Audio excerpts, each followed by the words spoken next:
केंद्रीय गृह राज्य मंत्री पटना पहुंचे।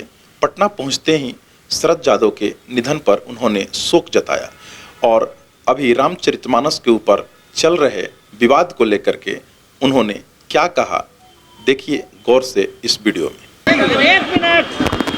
समाजवादी नेता शरद जी का निधन, उनका स्वर्गवासी होना भारत की राजनीति की एक बड़ी क्षति है और शरद जी का विचार हमेशा विकास के प्रति, समाज के प्रति बहुत ही उत्तम किस्म की रही है। आज भारत की राजनीति को एक बड़ी क्षति हुई है। ईश्वर उनकी आत्मा को शांति दे और उनके घर के, उनके परिवार के लोगों को धैर्य प्रदान करे। मैं प्रयास भी किया, उनकी बिटिया सुभाषनी से बात करने की, संयोग से बात नहीं हो पाई, लेकिन जैसे ही दुखद समाचार हमको रात में ही मिला था, हमने अपनी श्रद्धांजलि उनको अर्पित की। जिसकी रही भावना जैसी, प्रभु मूरत दिखी तिन तैसी। भारत के विचारों में भगवान श्री राम का और भगवान श्री कृष्ण का डीएनए है। भारत के डीएनए में भगवान श्री राम और भगवान श्री कृष्ण हैं। रामायण के प्रथम रचयिता महर्षि वाल्मीकि रहे। यह महर्षि वाल्मीकि का अपमान है। इस देश और दुनिया के करोड़ों करोड़ हिंदुओं का अपमान है। इस देश के सनातन और संस्कृति का अपमान है। और इस प्रकार की ओछी बयान वही व्यक्ति दे सकता है जिसकी भावनाओं में हीनता हो,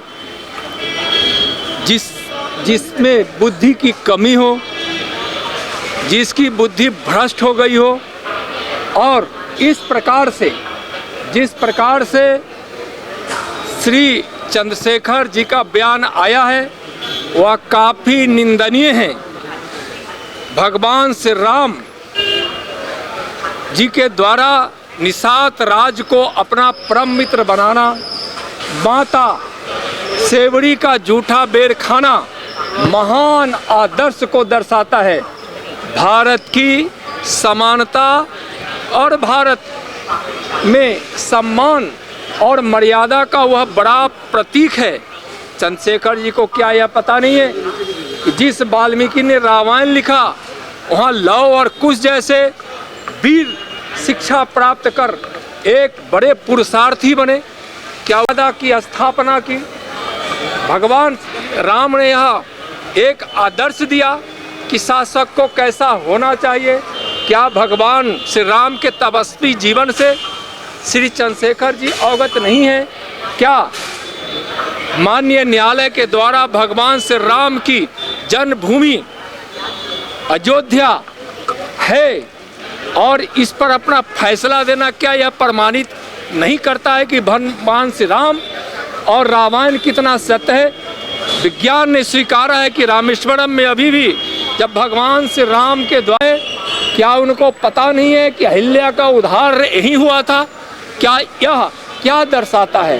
रामायण पर अपशब्द कहकर उन्होंने अपनी पार्टी की विचारधारा को अपनाया है और हिंदुओं को रामायण के माध्यम से गाली देकर, रामायण पर अपशब्द कहकर चंद्रशेखर जी ने अपनी पार्टी के तुष्टीकरण विचारधारा को उल्लेखित किया है।